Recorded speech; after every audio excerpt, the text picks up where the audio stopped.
4600 കോടി വർഷങ്ങൾക്ക് മുൻപ് ഒരു വലിയ നിധി ഉണ്ടായിരുന്നു. ഈ നിധിക്ക് കൂട്ടിനായി ആരും തന്നെയില്ല. ഒരു വസ്തുവും പ്രപഞ്ചത്തിലില്ല. സർവ്വതും ശൂന്യമായി കിടക്കുന്നു. പ്രപഞ്ചം തന്നെ ഇല്ല, എല്ലാം ശൂന്യം. ഒരിക്കൽ ഈ നിധി വിചാരിച്ചു, ഞാൻ എത്ര വലിയ നിധിയാണ്, എന്നിട്ട് എന്ത് കാര്യം? ഞാൻ ഏകനല്ലേ, എന്നെ അറിയപ്പെടുന്നില്ലല്ലോ.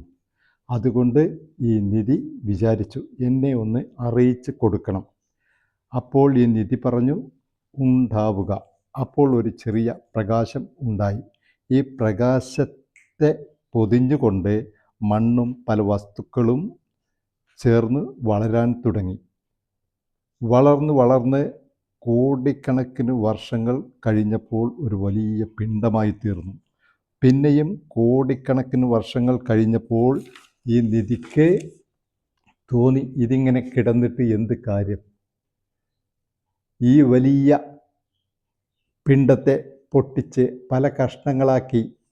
ആ കഷ്ണങ്ങൾ മുകളിലേക്കും കുറേ കഷ്ണങ്ങൾ താഴേക്കും ഇട്ടിട്ട് കഷ്ണങ്ങളോട് പറഞ്ഞു, എൻ്റെ ആകർഷണ ശക്തി കൊണ്ട് നിലകൊള്ളുക, നിശ്ചിത കണക്കനുസരിച്ച് സഞ്ചരിക്കുകയും ചെയ്യുക.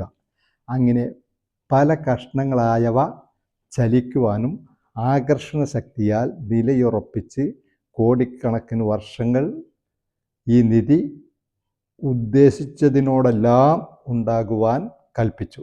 അപ്പോൾ അതുണ്ടായി. വർഷങ്ങൾ പിന്നെയും കോടിക്കണക്കിന് പിന്നിട്ടു. ഈ നിധി ഇന്ന് കാണുന്ന അവസ്ഥയിലേക്ക് ഈ പ്രപഞ്ചത്തെ എത്തിച്ചു. ഇതൊക്കെ ചെയ്തവനാണ് നിങ്ങളുടെ സൃഷ്ടാവായ ഏകനായ ദൈവം. അവൻ ആദ്യമായി ഉണ്ടാവാൻ കൽപ്പിച്ച പ്രകാശം മുഹമ്മദ് നബിയുടെ പ്രകാശം ആയിരുന്നു. ഈ പ്രകാശത്തിൽ നിന്നാണ് ബാക്കിയെല്ലാം അവൻ സൃഷ്ടിച്ചത്.